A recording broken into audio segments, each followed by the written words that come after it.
So hello everybody, welcome to part 2 of the Life After Yachting Brexit talks and also the Life After Yachting update since we last saw you back in November. So thank you very much for everybody for being here. Thank you to SuperYacht Radio for having us. We appreciate your support as always and your insight into the conversations, Maeve. Thank you very much. Our pleasure. So joining us today, we of course have Titta, who is founder of Land TUVYC, and we are joined by lovely Emma from Church House Investments, who's going to discuss investment scams as such a hot topic with crew at the moment, and certainly with all of us. There have been an increase in finance scams and scams of all natures, unfortunately, during the recent pandemic. So we're going to talk about that and how crew can help to avoid them. And I am very pleased to welcome Maarten Bogaerts, who is new to Lay. Welcome, Maarten. Thank you very much. And Maarten, we're going to have a good old chat. He's got a really interesting story working within the luxury hospitality world and with an emphasis on Russian clients. So Maarten's going to talk to us about how yacht crew is a great asset for household and estate staff and how you help crew to move from ship to shore. So really excited about that. And then, of course, we're going to go into a bigger discussion with some other special guests around the Brexit effect for crew and recruitment on board. And then we're going to finish off with some jobs for everyone, which is always quite nice. So let's get straight into it as always. And Emma, I think we're going to set you up with a presentation. So for those people who are watching either on our YouTube channel when we publish this later on, or are watching on Zoom while we're doing this, there is a presentation. As always, if you're listening on SuperYacht Radio, the presentation will be available on YouTube, or you can always get in touch with us, and I'm sure Emma would be very happy to share that with you. And you can contact anybody on this via the Life After Yachting portal, or reach out to us on social media or email. We are here to help. So Emma, over to you and your presentation on the investment scams and fraud that's going on. Thank you so much, Sarah, and it is great to be back with you all again. And another great lineup of people today with some new faces, which is absolutely brilliant. As you talk about, scams have been a really hot topic this year, and actually it does tie in quite well with the whole Brexit thing, because with so much transition going on at the moment, it is the perfect opportunity for scammers to weasel their way in and take advantage of perhaps lack of knowledge or uncertainty around what's going on at the moment.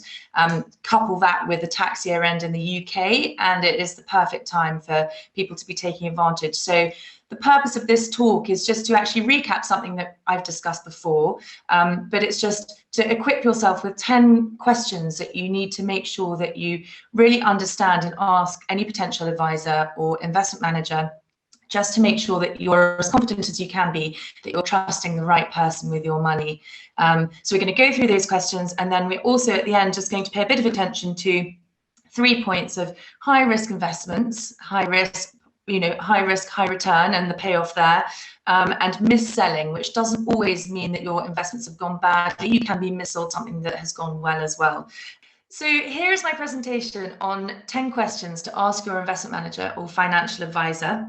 And it's really important just to equip yourself with these things to make sure that you're trusting someone with your very important hard-earned savings, and make sure you're as well equipped as you can be to make sure that these are trustworthy people. So these 10 questions, we have discussed them before, but I'm just going to whiz back over them again just because they are really important. And then at the end, we're just going to cover the mis-selling, scams and high risk, high return investments, just so you've got a bit more information around those.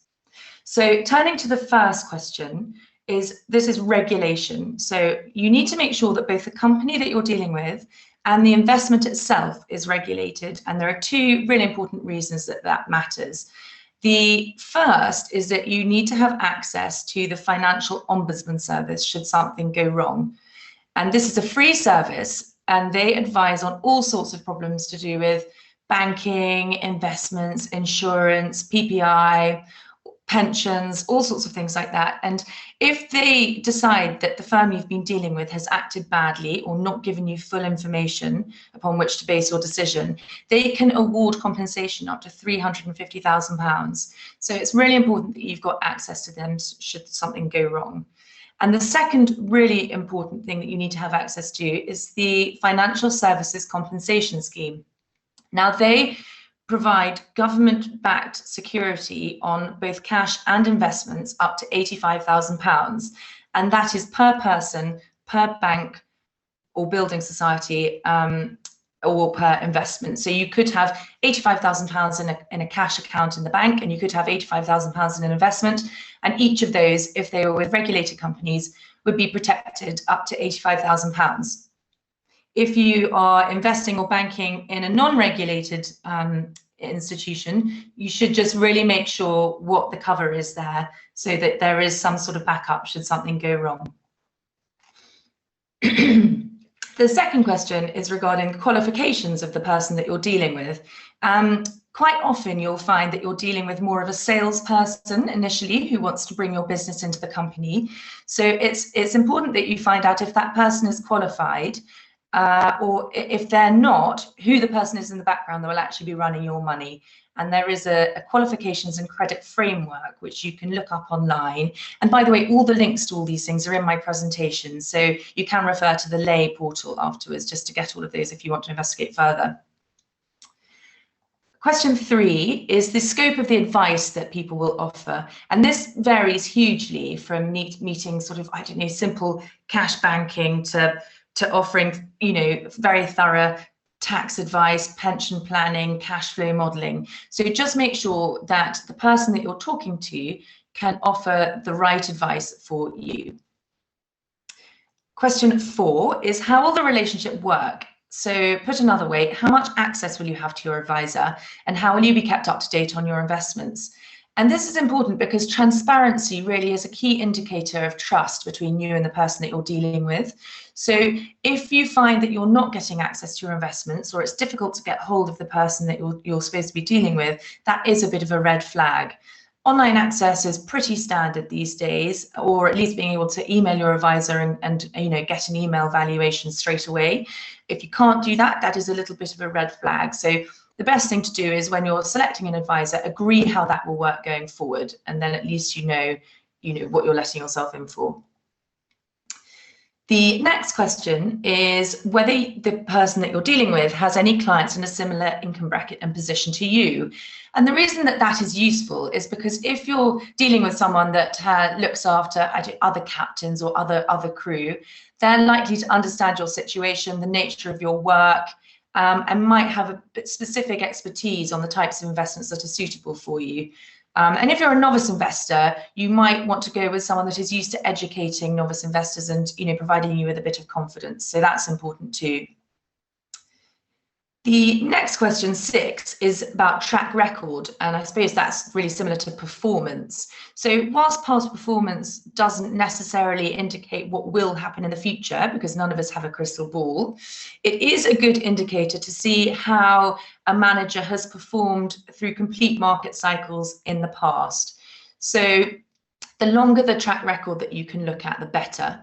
And another key point to highlight there is that any performance that is given to you should be quoted net of fees. Net meaning what you get after fees.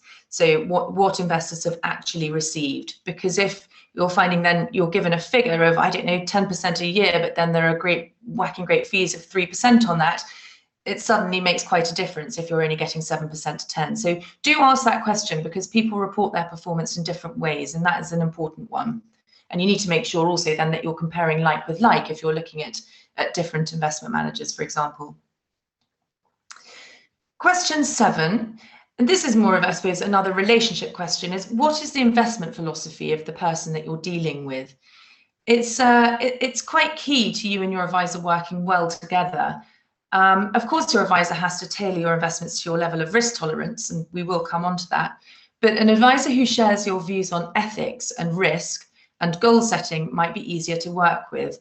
And something that has become really important to people of late is environmental, social and governance policy, ESG. So what you're being invested in, or the company that you're working with, what are their policies on looking after their staff, the environment, their packaging, you know, all of that sort of thing.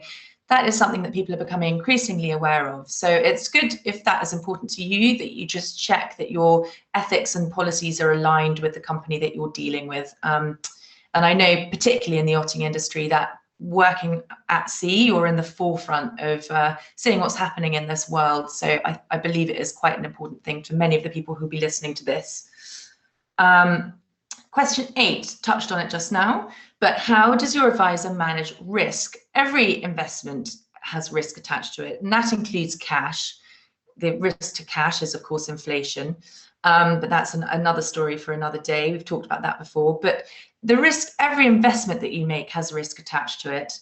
And so you need to make sure that the advisor you're dealing with really spends the time with you to discuss how much risk you're willing to take, how this fits in with your lifestyle, how long you think you're going to be invested for, you know, the security of your job, what happens if your circumstances change, and to make sure that any risk that you're taking is also then flexible to fit in with your lifestyle, because yachting is quite a transitory business quite often. And I mean, the last year has shown that, if no other.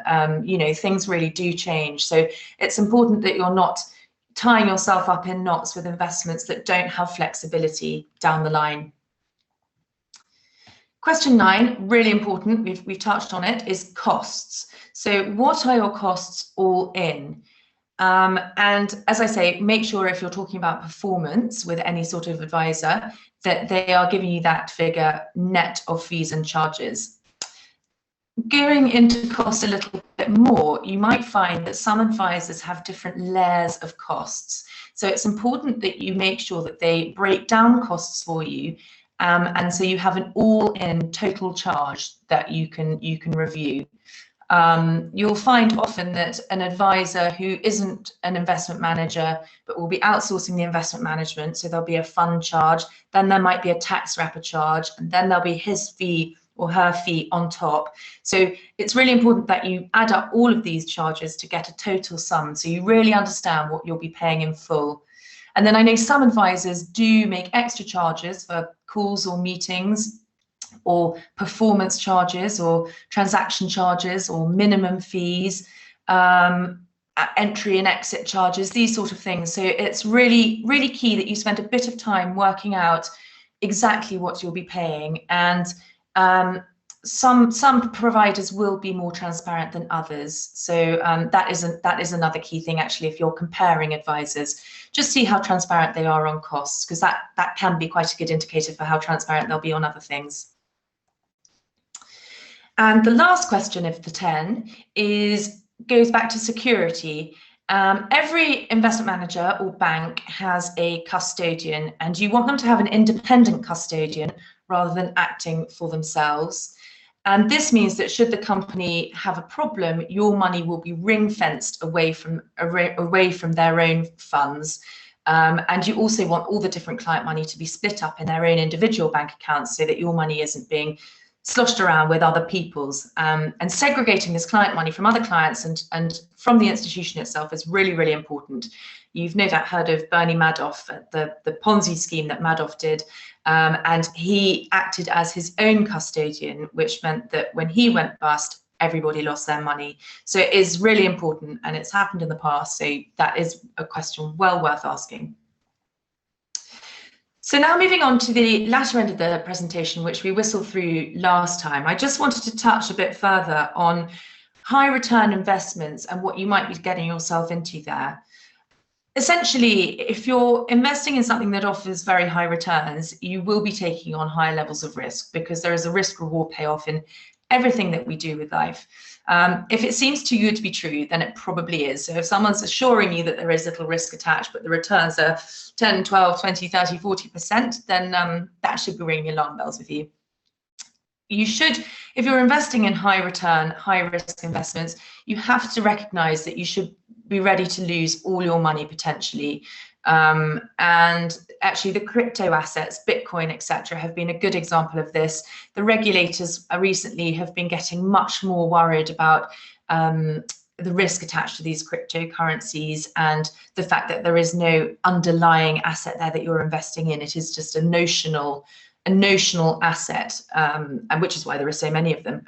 You could set up your own cryptocurrency tomorrow. Not recommending that you do, but that just sort of shows how easy it is. So yeah, you've got to be aware. I know people do invest in them, but you've just got to be aware that it is extremely high risk. So don't put your last pension or last house deposit savings into something like that. Other ones in that sort of league would be peer-to-peer lending, crowdfunding, land banking, those sorts of things. Anything that pays a very high return will likely have high risk attached to it. And also these things might not be regulated. So you're not going to have that, that £85,000 protection. You're not going to have access to the Financial Ombudsman Service. So really what I'm saying is it's on your own head, be it. Another consideration around all investments, but specifically actually these high return investments, is liquidity. This is something I bang on about. It's so important. I mean, liquidity means how easily an investment can be bought or sold so that you can get your money out. You can turn on the tap and get your money out, liquidity. If you are investing in things that are not liquid, so there isn't a market of buyers and sellers there ready to buy your stock when you want to cash out, it means that you might end up being forced to sell at a point in the market where you would take a bigger loss than you would be happy with. So key examples of those would be cars, wine, and property. You can't turn around tomorrow and decide to sell a classic car collection or a wine investment or a house so that you can release funds next week to repair your boiler or whatever it might be. So again, liquidity, if investments are not liquid, it means there is higher risk attached to them. And so probably a higher return, but again, you've just got to factor in that risk reward payoff. So you should not be considering illiquid investments for short-term needs. Then moving on to mis-selling, and this is an important one because it is different to fraud. And mis-selling means that you were given unsuitable advice. So the risks weren't explained to you and you didn't have the full information to make a proper decision. Key things to remember about mis-selling are that it's not whether you lost money or not, because you could have been mis-sold something even if you didn't lose money. It's just about whether or not the product is right for you. So perhaps the product was riskier than you wanted. Perhaps you weren't told about the risk involved. Perhaps you are committed to contributing large monthly sums that you're not able to keep up with over time. And there have been a lot of examples of this recently where people have taken out 10 or 20-year bonds and committed to adding £2,000, £3,000, £4,000 a month every month for the life of the bond. And with everything that's happened over the past year, people have sadly lost their jobs, not been able to keep up with the contributions, which has forfeited the bond, and they've got out far less than they ever put in, far, far less. And I've seen that firsthand. So again, if you are thinking of tying yourself into something like that, you must make sure that it is suitable for you. And the advisor, really, the onus is on the advisor to make sure that it's suitable for you as well. And often these types of investments too have entry and exit charges, and so just make sure that you're really aware of those. You can't complain just because an investment has performed badly. Some investments are risky, as we've said, and if you take a gamble, you have to accept that you might lose, but you can only complain if you weren't really told about the risk and didn't understand it. And I would say there that when you're signing up to something, if you think, I don't really understand this, but I feel like they've taken quite a lot of time explaining it to me, I don't want to be a pain, I'll just say I understand it. Don't do that, because it's our job as advisors to make sure that you understand everything completely fully. And these are really important decisions that you're taking. So don't worry about saying I don't understand and asking again. And if you really can't get the communication from the potential advisor that you want or need, just get some third-party advice. I'm always happy to chat to people. There are other advisors out there happy to chat to people, but just please never ever sign up to something that you really don't understand, because then if something like this happens and you're caught up in something that you can't get out of, there will then be potentially a bit of conflict with that advisor as to whether they felt they explained it to you properly or not. So if in doubt, don't do it, and don't be pushed into something, and just seek third-party advice if you're not sure. And then finally, just touching on the scams, as I said at the beginning of this interview, there have been so many at the moment, all the changes around Brexit, job insecurity, tax year ends. It is the prime time for people to take advantage. I'm sure at least one or two people listening to this will have been contacted by HMRC, in inverted commas, saying that they owe them money or something, some fraudulent email or telephone call. It is the prime time for people to do it. And last year, the number of frauds, I think, was 3 times what it was in the year before. So these numbers are really growing at an exponential rate. And all you can do is just make sure that you have in your back pocket these list of 10 questions that we've spoken about.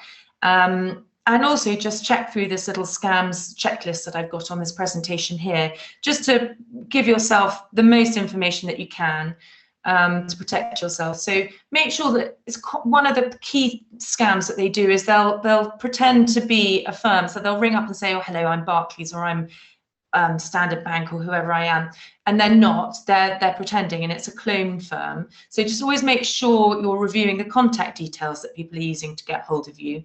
That's a key one. There is also an FCA warning list online, so you can have a look on there, because some firms are known to be operating without authorization. Obviously, there are firms that haven't made it onto that list, which are scammers, but it's a good place to start. Get impartial advice, as I said before. If there's any sort of alarm bell ringing, get some third-party advice. And the money advice service is quite a good one for referring to on that, as is the FCA. And I've included links and telephone numbers in my presentation, should you have any concerns. And if you do have any concerns at all, it's not a risk that you should be taking. And also, if you do encounter someone that is obviously taking the mickey, do report them, because it might just stop them doing it to someone else down the line. So that's it really. But I would just say, in summary, obviously I'm highlighting here all the nasty bits of the investment management and banking industry. We're not all bad, and there is some really good advice out there, and some really trustworthy advice. And it is a key part of your future, is getting your finances all in line and working as hard as they can for you in the safest possible way. All I'm doing here is highlighting how you can avoid bad advice to the best of your ability. But recognizing these pitfalls is the first step to becoming a successful investor. So don't be put off. There is good advice out there. And if in doubt, just get some third-party advice and check with someone else. You don't have to only speak to one person about it. So I hope that is in some way reassuring. I'm going to stop sharing my presentation now and come back to the group. But yeah, I hope that's a good whistle-stop tour. But as I say, if you ever have any questions, the presentation is on the Life After Yachting portal, as are my contact details. And I'm happy to chat to anyone. No pressure to sign up as a client. There's no fee attached to a chat with me. I'm happy to just have a chat and offer some advice if needed. Thank you so much, Emma. It's really, really useful, and as we said, so timely with everything that's going on at the moment. I was shocked as well. We looked at some figures recently, and yes, 3 times the amount of fraud and scams going on in the last year. And obviously it makes me personally very mad that people use a situation such as the pandemic to go ahead and take advantage of people when they're perhaps a little bit more vulnerable. But it is unfortunately what it is. So having your toolkit in our back pocket, I think is really useful. And it's good advice whether you're just looking at managing your salary, or whether it's because you are ready to invest big or small. I think just making those checks and having more than one person advise you, I think is valuable. In fact, in all areas of life, maybe never listen to just one person and always get a group consensus, because yes, it's good to as they say in the UK, never put all of your eggs in one basket. So yes, thank you very much, Emma. It's really, really, really great. And I've certainly find great value in what you've been sharing with us. So I'm sure the crew and the listeners on SuperYacht Radio will as well. Thank you. Brilliant, thank you. No problem. So we're going to move on now to Maarten Bogaerts, who I'm very excited to learn more about. Maarten is new to Life After Yachting. Welcome, Maarten. Thank you. And so, yeah, I think first of all, let's just find out a little bit more about your story. Tell us sort of a little bit about you and your business and what you're doing, and then I'm sure we'll have some questions for you. So tell us a little bit about everything. Great, thank you very much. And I'm very happy to be part of the Lay platform. So my name is Maarten. I am Belgian national, but I've been living there only for a part of my life, let's say. Throughout my career, which I started in the regular, let's say, hospitality, worked in restaurants, worked in hotels. Then obviously I worked my way up to the 3 Michelin star and the 5 stars. But afterwards I did understand that I wanted to go a little bit further. So I went into private service. Was very happy when I got invited to work for the Belgian royal family as a butler. Worked there with lots of pleasure and then lots of pain as well, because in those jobs we all know that it sounds prestigious on the outside, on the inside it's something different. But I'm very happy and proud still now that I've done it, and I got a great experience from it. But afterwards I moved on to work for 2 other royal families that was in the Middle East and in the north of Africa. But in 2012 I decided to move completely, and I moved to Russia. Because obviously, well, we all know very well that there's quite a lot of well-known or well-off Russians or Russian speakers, I must say, because it's not all Russian nationals. And because of, they need some help as well. The organization of their households in those times, their households in London, for example, was mainly done by foreigners. However, there was a bit of a discrepancy because there was not a good understanding of, well, one, the language, which was not the biggest issue. The biggest issue was the difference in culture. So to get to know everything, I actually felt that something better was there in Russia than only the vodka and the bears in the street. So I went there to find out, and I did find out. It has been 9 years now, since 2012. And I've been living there and still live there, but now actually we're living half Russia and Monaco, because obviously after 9 years in Russia, it's going quite well, I must say. My clients are quite widespread in the country, but also abroad. But also to expand a little bit more, we are now about to open an antenna office in Monaco as well, to be able to help our existing or potentially future clients with their needs in their villas, obviously, but also on their yachts, because this is also something that is not completely new to us.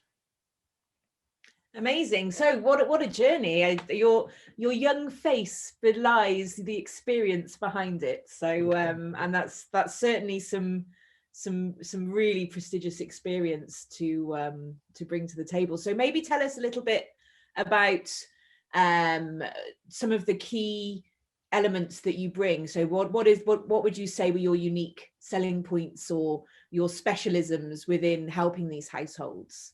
Well, the fact is that throughout my career, in whichever place I was working, I always want to work in the best or most prestigious places, like in the restaurants and in the hotels, but then afterwards also in the households. I think it's important to, I never tell anybody, and I don't think it's correct even to do so, to say that I'm the best. I will never say this to anybody, but I strive to be. And this is very important. Also, when we are helping or serving in different capacities, our employers or clients, we need to make sure that their household is the best, because the type of people that we work for, they can literally afford anything. And as we know in the super yacht industry, well, these are the type of people that can afford literally everything. But the smallest details are giving them the biggest satisfaction, let's say. And it's exactly those small details that I like to find. And call me a perfectionist if you like, I don't mind. But this is one of the points that I think are very important to satisfy those needs of the people that we serve. So this would be one thing, but then determination, and then I'm never tired, by the way. I'm never physically tired. So that helps if you have to work nonstop for a couple of months in a row. So yeah, there's a couple of things that I think that help us. We should definitely, we should maybe be asking you for lifestyle diets and exercise tips so that we can all have some of that energy, definitely. So you've mentioned that you've had, you've worked with both villas and clients that have had yachts, but one of the things that we're interested in with Life After Yachting is the transition from on board to onshore, and also onshore to on board. So tell us a little bit about how yacht crew can fit very nicely into households, and what it is about the yacht crew that appeals to you. One of the things we found is that crew don't always realize the skills they have, or realize the skills they have are transferable into other areas. So this is something that we come back to all the time. So any advice for crew that perhaps want to work on land, or what it is that you really value about them? There are several things, obviously. Now, as you have mentioned correctly before, I have quite a large number of Russian-speaking clients, which means Russia, CIS countries. There's also other people, obviously. The Middle East is also not something new, let's say, and then some other nationalities. But especially when we look at the eastern part of Europe and then Russia side, let's say, maybe even Asian, they're not really used to having this highly qualified staff that is also highly motivated to do their job at the best, highest, top level possible. While if you're in the eastern areas, let's say, very often they're going to hire local people who are maybe well-being and nice people, but a nice person is not a job.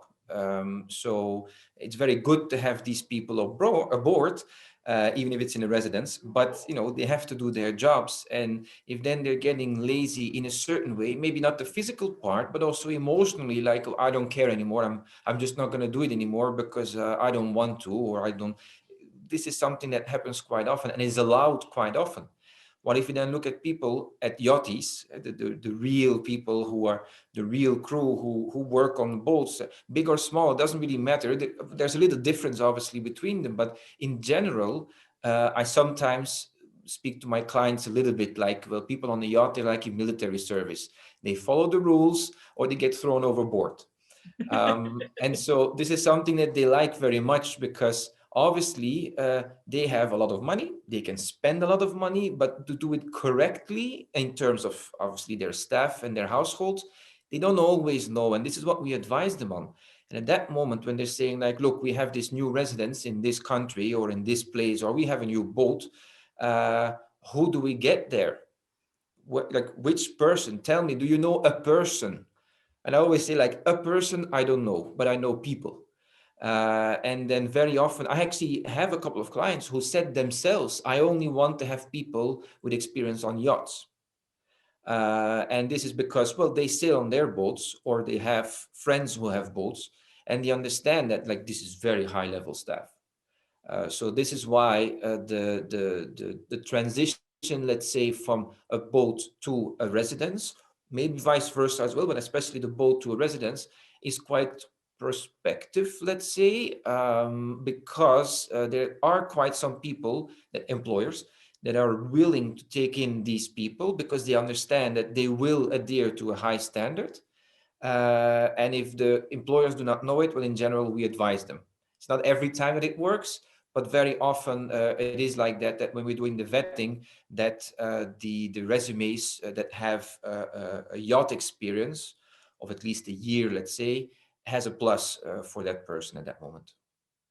I'm glad to hear that. It's certainly how I see things, is that the standards within the super yacht industry are exceptional, and it's often an easy way to position somebody by explaining that they have worked within, a really, really tough environment, very long hours, extremely high standards, no room for error. But also, we're all from within the industry, so we all know and understand this, but sometimes we forget, well, there are, of course, people out there that perhaps, there was a point I didn't even know the super yacht industry existed. So it's good to know that does transition to the greater world, and that the experience and the hard work that the crew put in within yachting is something that is celebrated and appreciated elsewhere. That's for sure.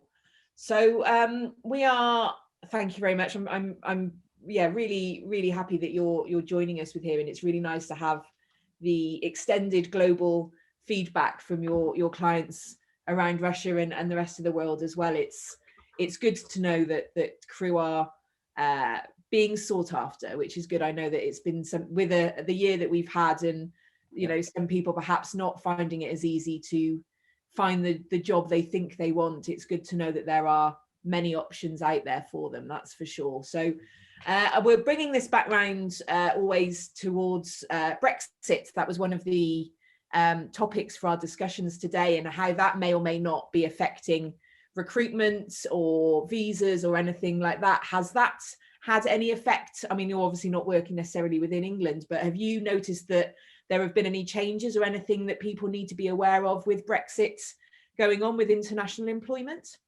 To be honest, no. We have obviously quite some, well, in the company, but obviously we do understand that there's certain things shifting, but we are not directly involved. We do know of a couple of our clients that have property over there that are doing several things, but this is with their financial advisors, with the lawyers and all these things. And to be honest, I'm not really involved in that too much, and I don't want to get involved because I think it's a very complicated matter. And I do hope it works out for the best for everybody. But unfortunately, which is always the case with this kind of situations, it will have consequences. And well, let's hope we can minimize it as much as possible for the ones around us.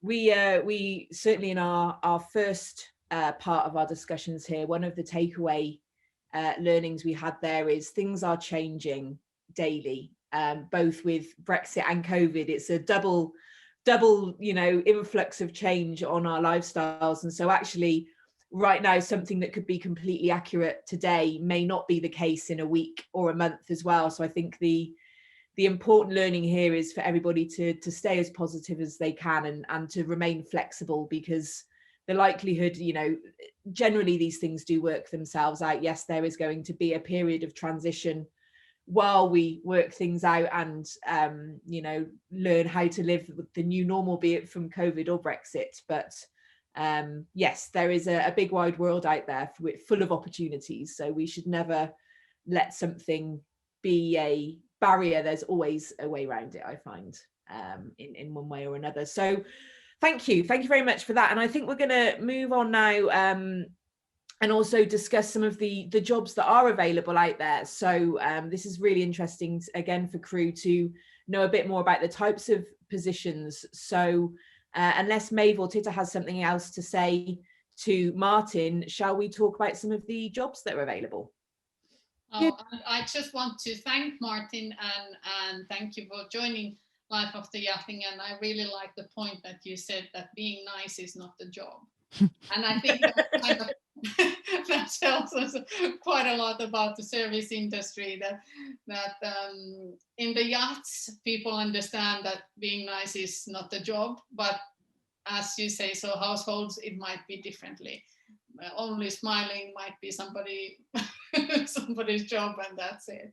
But very welcome, and we really appreciate your point of view from the royal households and the villa experience, and hopefully some recruitment is gonna happen soon too. And Maarten is of course on our platform, and you can contact him directly through the platform and discuss with him, and he will be in contact with you.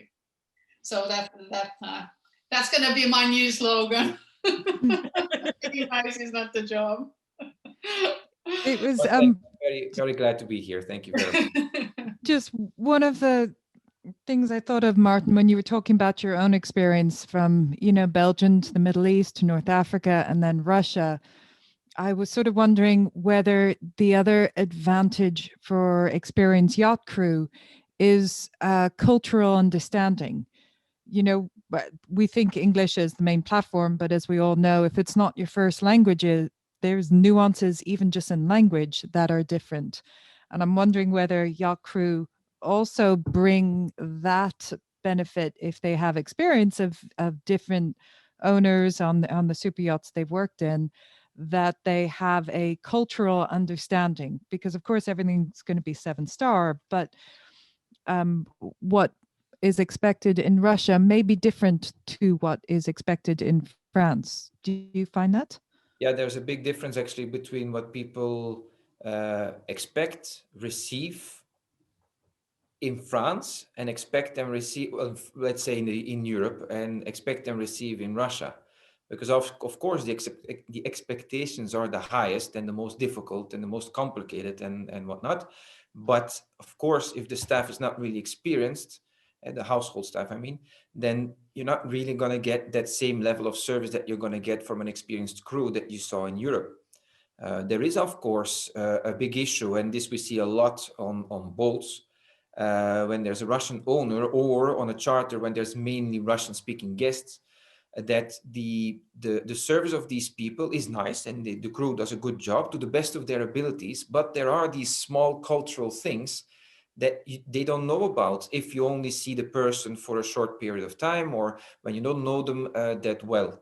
Even on quite big ones, sometimes it happens that people say, actually, we don't know what to do for New Year's, for example. They will be on the boat, but we don't know what to do.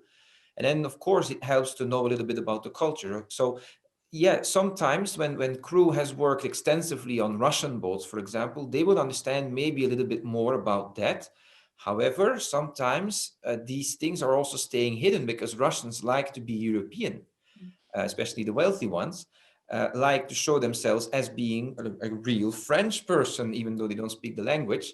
But they like to behave in such a way, and they might not give so much comments on their culture or how we would do it in Russia, because they want the European style service because, well, we are European, as they would say.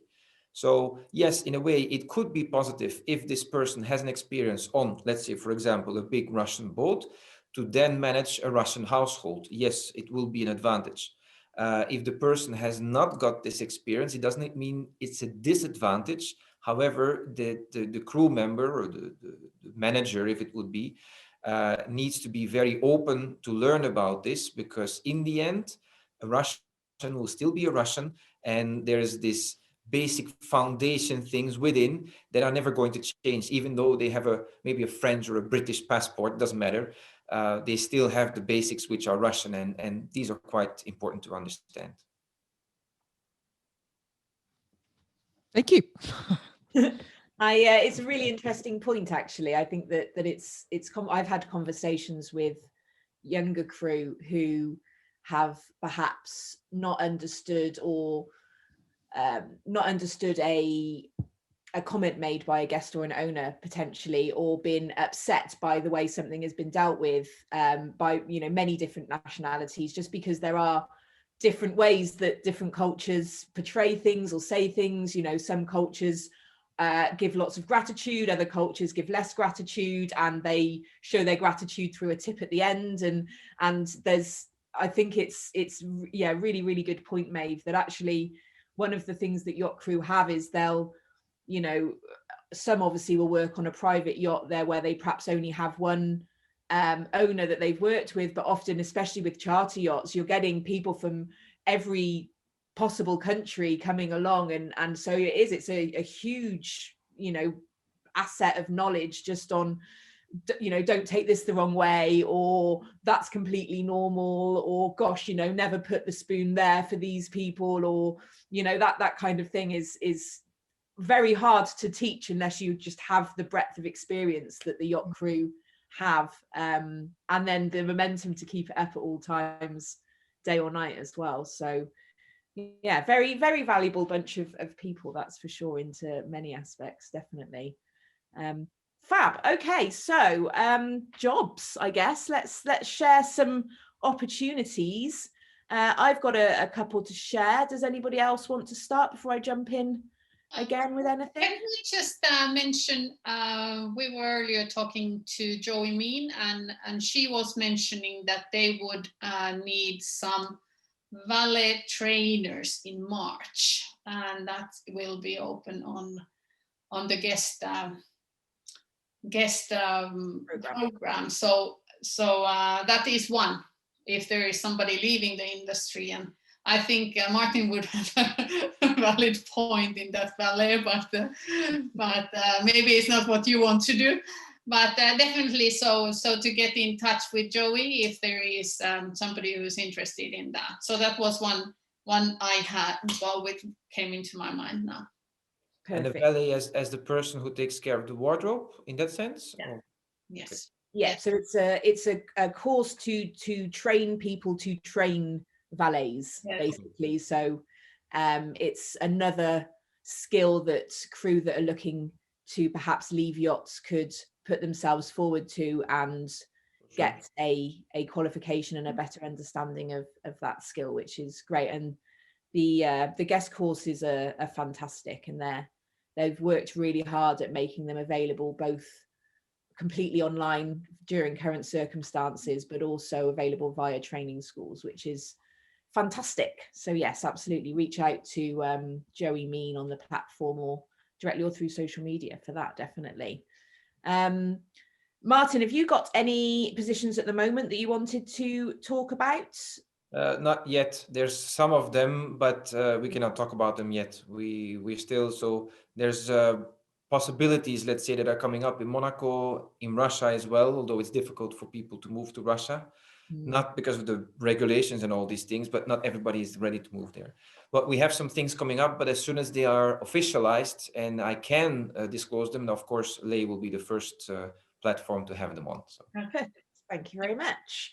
So I know that we have one of our partners, Funair, is looking for a sales representative and account manager based in Europe. Funair is an American company. They're the leading manufacturer of yacht toy inflatables, so slides and climbing walls and some of the big fun that you see on these yachts. And they've been very lucky and experienced great growth recently. So they are looking for somebody with yachting experience to assist them to manage all of the lovely leads that are coming in. So again, they are contactable via the Life After Yachting portal. You can pop on there, contact them directly, or reach out in any other way to Life After Yachting, and we'll definitely put you in touch with John, who is the MD there.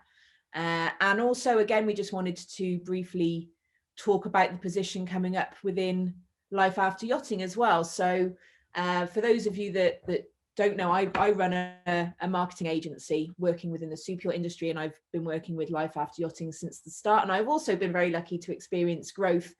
And one of the things that Titta and I and Maeve as well have discussed throughout Life After Yachting is the journey of supporting crew and finding ways for them to upskill, change career, change direction, do what they want to do. So as my business is growing, we thought it would be the perfect opportunity to reach out, and we are looking for a yacht crew or somebody from yacht crew who is interested in developing and growing their marketing skills, and with a plan of them taking over the social media and day-to-day marketing of Life After Yachting, and I will remain as a mentor and help them to continue the marketing work that we've started. So I'm hoping to be able to share some of the skills that I've gained in what is now 7-8 years working solely within the super yacht industry, and over 20 years working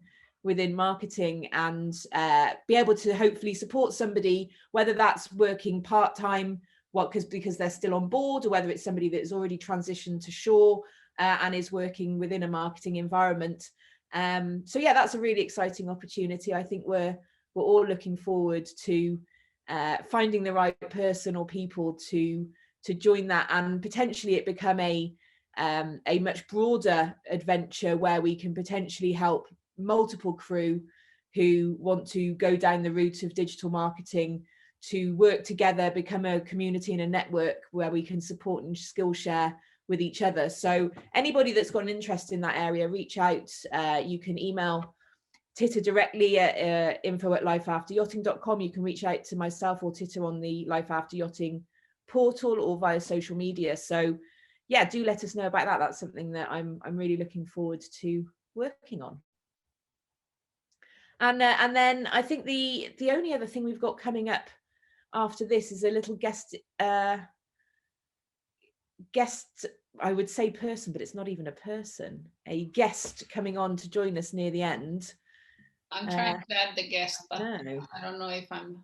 I just do a quick mention as well, because it was up on the Life After Yachting social media as well, of the new position in Aizwan for a project manager. Oh, that's true, yes. Yes, perfect. They, yes, Aizwan has done incredible things.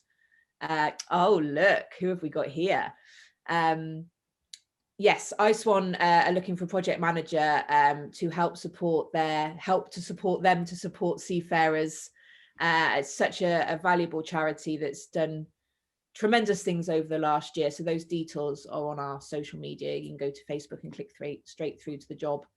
And it looks like a wonderful position, actually. I thought about applying for it myself. And there's, of course, all our other partners like Dale from Proteus and Donna from Hill Robinson, both Hill Robinson Crew and Hill Robinson Elite and Nuno. So they have lots of open positions, and we're going to list those. And hopefully our new marketing person is going to do a live show maybe every 2 weeks to advertise the jobs which are open, and we're going to be more active on the platform too and post them on the social media. So everybody looks like getting really busy at the moment, which is great. It's great for the yachting industry, which actually been growing a lot even through this COVID times. So I think it was reported 16% more sales on the yachts for the last year.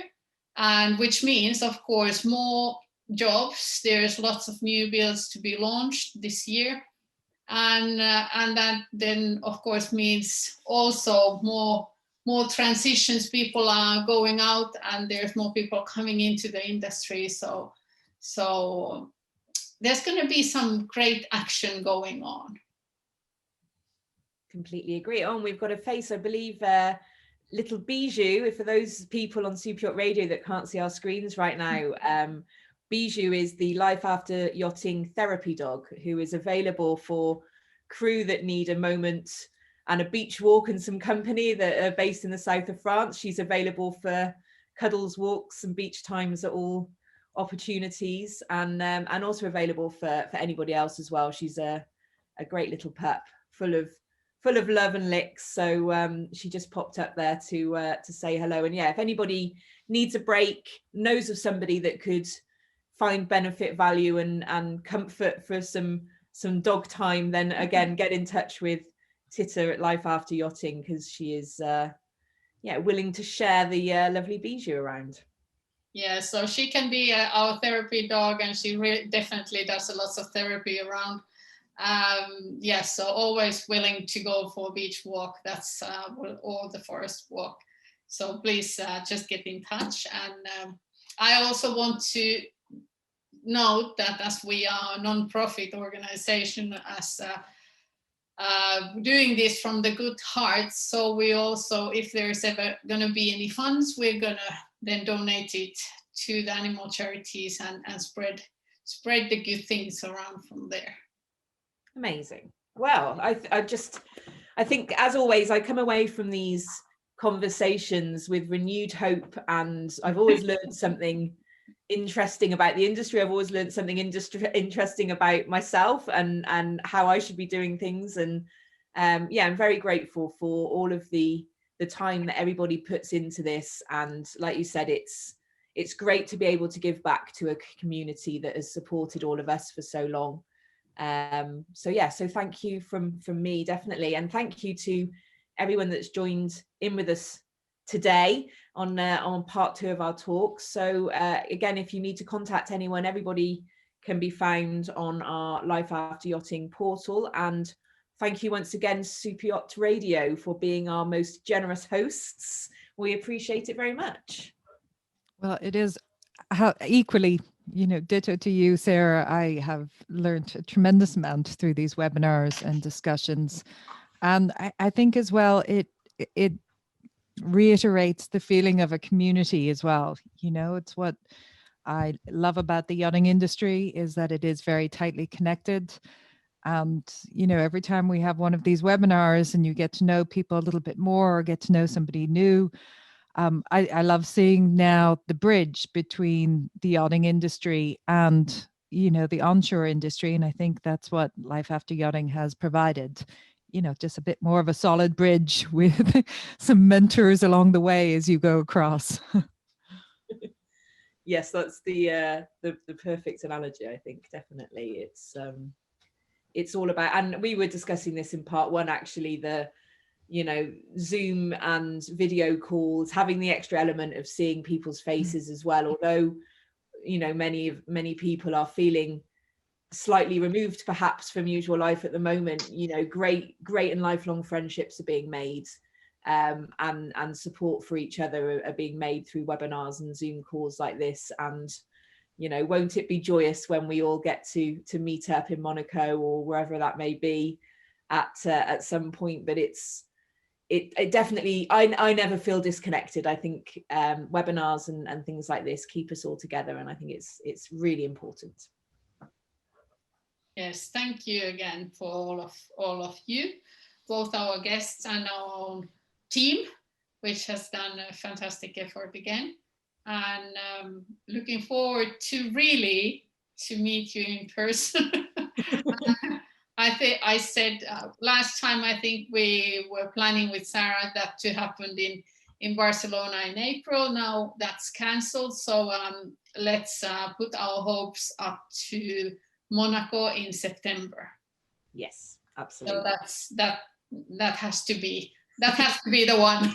Even if I have to walk there somehow by crossing the ocean, we will make it happen. So Sarrah will need you will need a visa to. Yes, yeah, very true. Yes.